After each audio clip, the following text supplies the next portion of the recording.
Hi everyone, good evening. I hope I am audible and visible. Hi, Yes. Hashintha. Um, Welcome to today's webinar on science and sustainable development, Bridging the Gap. This webinar is organized by IYAP, commemorating the World Science Day for Peace and Development. I am Hashintha Perera, the moderator of today's session. Today we will be hearing from Ms. Reena Chowdhury as the guest speaker. We welcome our guest speaker and all the participants who have joined with us now. Before we get started, I want to take a few minutes of your time to give a brief introduction about IYAP.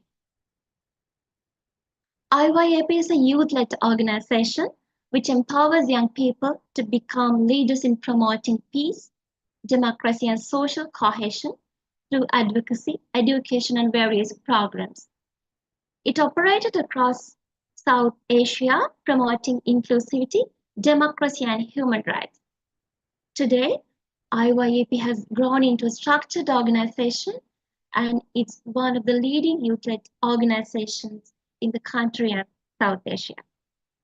Each year, IYAP provides extensive training between 500 and 1,000 emerging leaders, equipping them with the skills necessary to implement impactful community projects.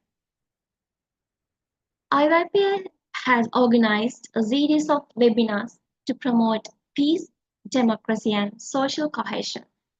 This is one of those webinars conducted by IYAP. Turning into today's topic, our topic is Science for Sustainable Development. Nature has supported and maintained life on Earth since a time immemorial, and this capacity of Earth is known as sustainability. Sustainability encourages the development of the current generation while preserving it to the next generation. The main reason people are concerned with sustainable development is because of the fact that the world is a place of finite materials. The scope of sustainable development is massive, and many areas of life can fall under this broad umbrella of sustainability. And today we will be discussing about the role of science, technology, and innovation for the enhancement of sustainability. Science. As we all know, science plays a vital role in advancing sustainable development. This role is not limited to a tool, but it will require not acknowledging and maximizing the contribution of science as a driver of sustainable development. A driver of sustainable development. That's very important. Science contributes significantly and directly towards sustainable development. It covers a whole range of disciplines from natural science to engineering and social science to humanities. In today's session, we will be able to gain knowledge on how to balance the science and sustainability and how we can promote the development while conserving it to the future generation. Turning into today's agenda,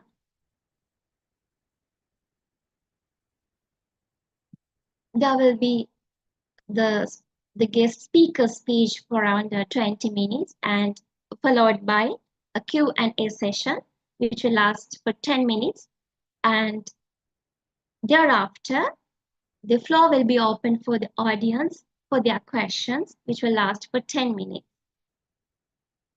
I want to inform you that the chat box will be remain closed until the start of Q&A session. To begin with, I would like to introduce our guest speaker today, Ms. Reena Chowdhury. Reena Chowdhury is an aspiring legal professional.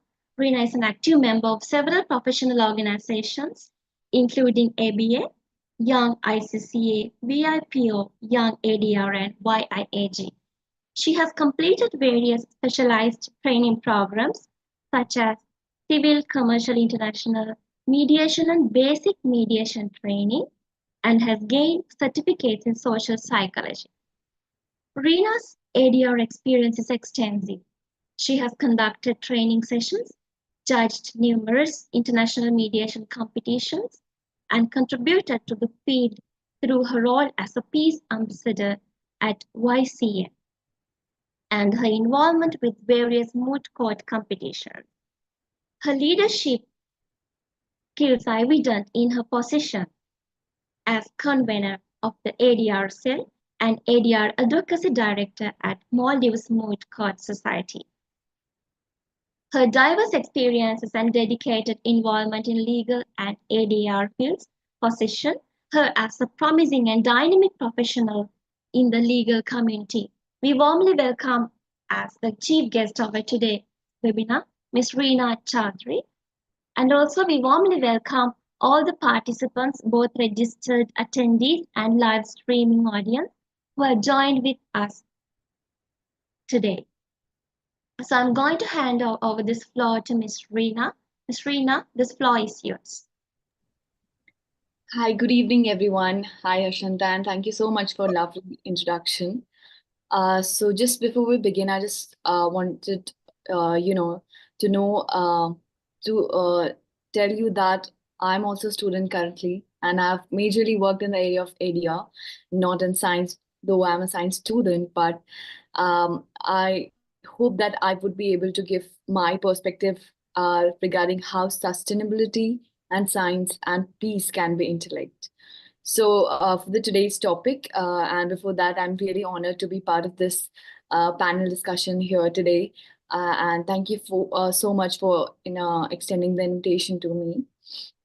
And so, coming to the topic, the 2030 agenda that we have for the sustainable development, it gives a global blueprint for a sustainable future, and it recognizes mainly the role of science, and it also promotes the use of science in every area of life. And because it helps us to understand complex environmental and social systems, and to identify sustainable solutions to the upcoming and the recent or the latest problems that we have, and to make informed policy so that we can solve the issue.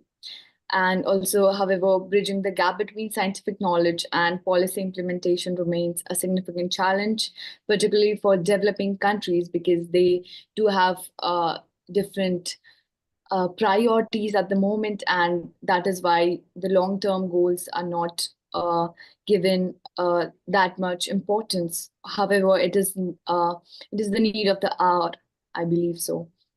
So majorly the challenges that the developing nations are facing regarding sustainability and science, one of them is poverty and inequality, because high levels of poverty limit access to resources and opportunities, which hinder investments in sustainable practices. For example, in many African countries such as Nigeria and Ethiopia, poverty and inequality have led to deforestation and soil degradation and also water scarcity. Second would be the resource dependence.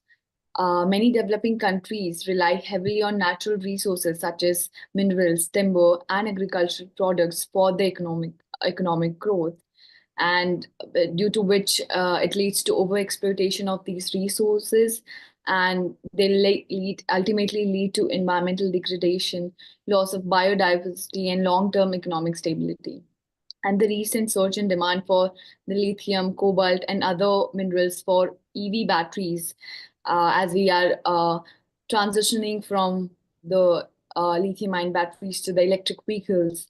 So this has raised the demand for the lithium, cobalt, and other minerals which are essential for the electric vehicle batteries. And this has highlighted the risk of unsustainable mining practices in the countries like Congo. And another reason that I feel is the weak infrastructure. because inadequate infrastructure, including transportation, energy, and water systems, it hinders the economic development, and this can lead to inefficient resource use, as we have seen. And in many urban areas in developing countries such as Jakarta and Manila, inadequate wastewater management and solid waste management contributed to pollution of water bodies and air. So it is that the countries need to take some measures, because the thing is the countries and the world at large faces that we have policies in place, but the main issue is regarding the implementation. We're not able to fulfill the demands that we have agreed on paper. And next would be the limited technological capacity as compared to the developed nations, and lack of access to advanced technologies and knowledge hinders the adoption of sustainable practices. And this can limit the ability of developing countries to innovate, improve productivity, and reduce environmental impact. For example, many developing countries lack the technical expertise and infrastructure to implement advanced energy efficiency technology. Such countries, majorly face issues, as I discussed earlier, regarding poverty and other similar issues. So the main focus is firstly to reduce poverty and fulfill the demands, the hunger, and that of the people, and these other things regarding the technology advancement come at a backhand because of that. And another could be the climate change vulnerability, which is that developing countries are often more vulnerable to the impacts of climate change, and they face difficulties to cope up with the damage that has been caused, such as extreme weather events, rising sea levels, and changes in precipitation patterns. And these ultimately impact uh, have an major impact on poverty, food insecurity, and displacement. And small island nations such as the Maldives and Fiji are particularly vulnerable to sea level rise and coastal erosions. Next would be the debt burden. And high levels of debt can divert resources from sustainable development initiatives, making it difficult to prioritize long-term goals, as I mentioned earlier. And this can lead to focus on a short-term economic growth at the expense of environmental and social sustainability. Many African countries, such as Zambia and Mozambique, are burdened by high level of debt, limiting their ability to invest in renewable energy, clean water, and sustainable agriculture.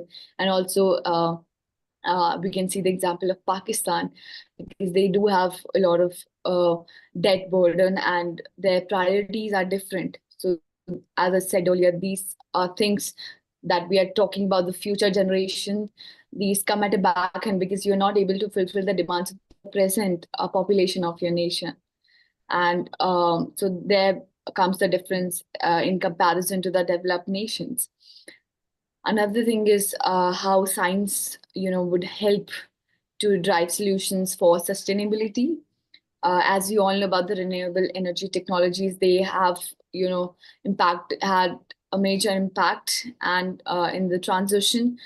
For example, solar, wind, hydro, and other example like geothermal and bioenergies are clean and sustainable energy resources. And the recent advancements in technology have made these options more affordable and efficient, so that the world at large can transition to such sustainable solutions. And countries like Germany and Denmark have successfully transitioned to renewable energy resources sources, and which demonstrates the potential for a low carbon future. And another is sustainable agricultural practices that we could follow.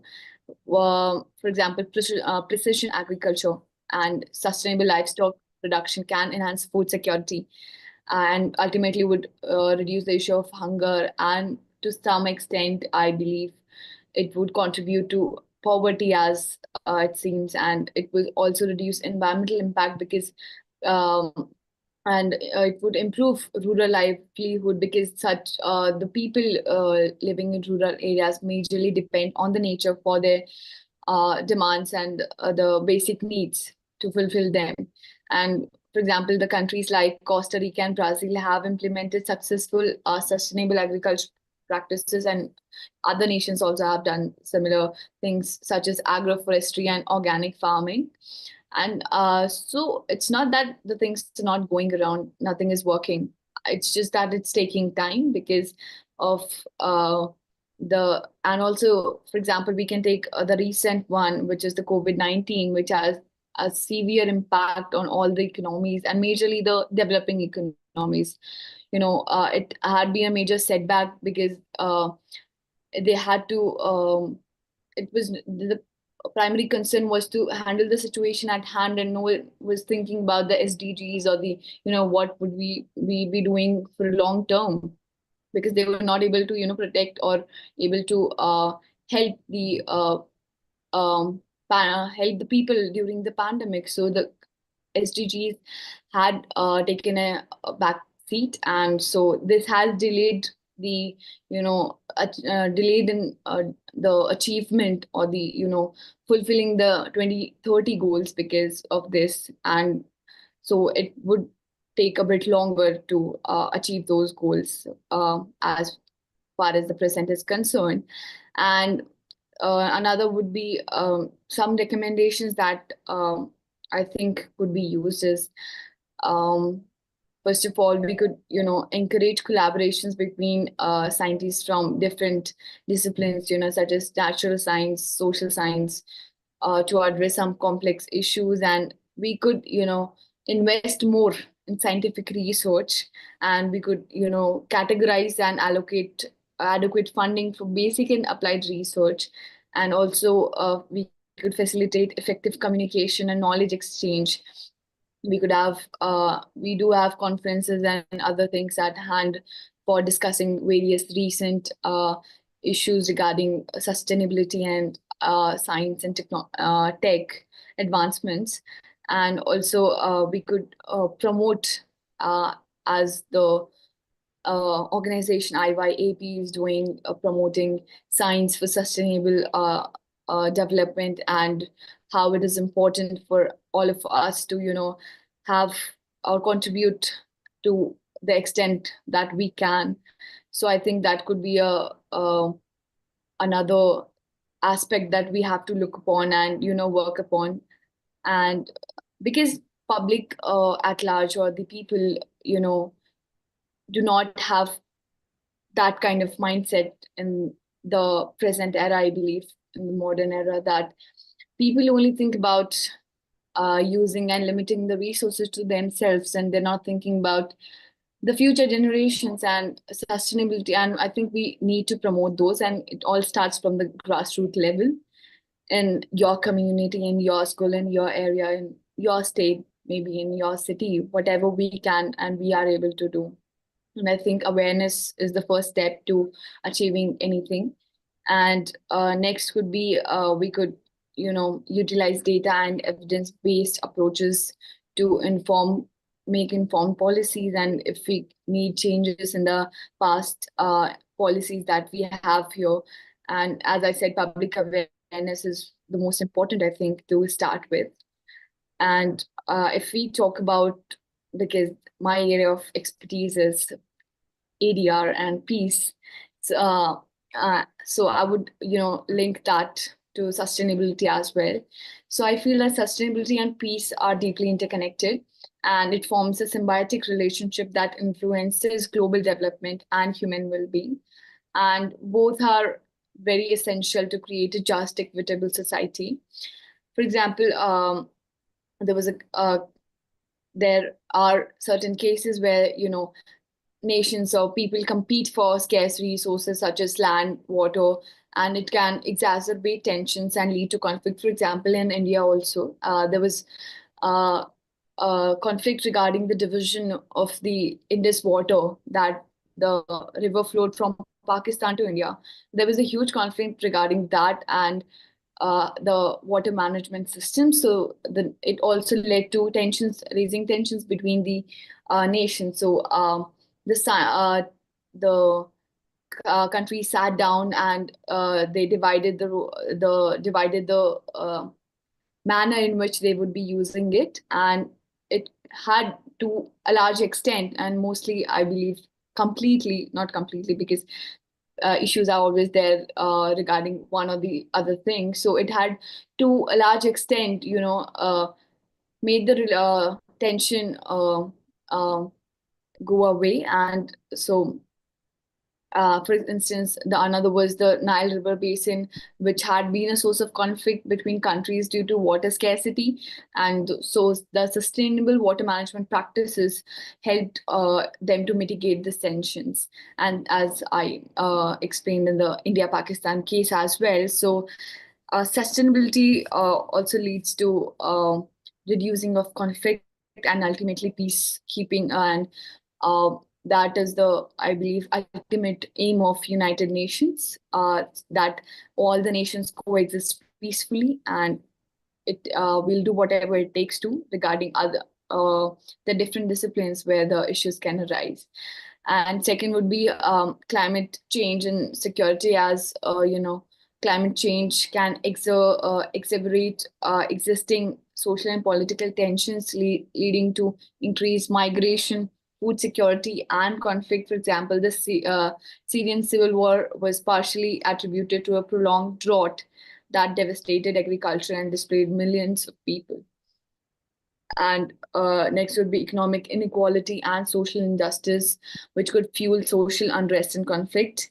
And sustainable development, which aims to reduce poverty and equality, can contribute to greater social stability and peace. And we talk about positive peace, which goes beyond the absence of war, involves creating conditions for just and equitable society. And it includes factors like good governance, low levels of corruption, access to education and healthcare. And here also, sustainable development can contribute to positive peace by addressing the root causes of conflict.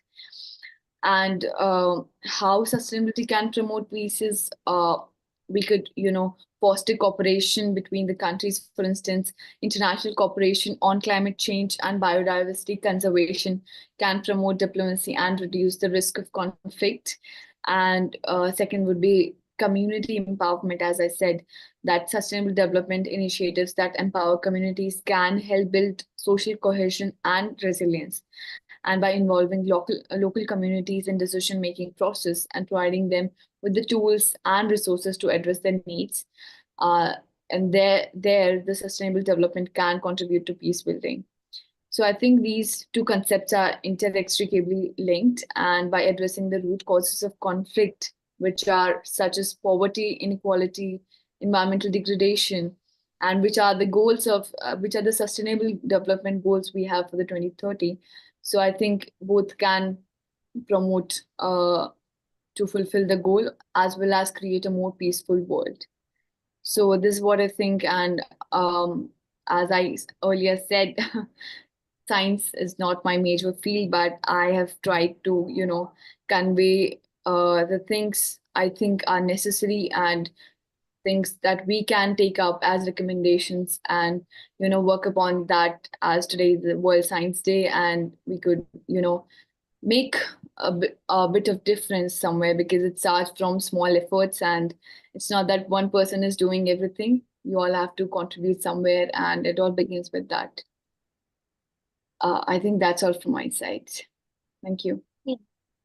Thank you, Ms. Reena Chowdhury, for sharing your thoughts, your knowledge in relation to the topic today. And even though it's not your field, we gained a thorough understanding how the science play as a driver of sustainable development. So, we will move to the Q&A session. Before that, I would thank Ms. Reena Chowdhury for being the guest today, and also I would thank the registered attendees and all the participants who have joined as a live streaming audience today for this webinar.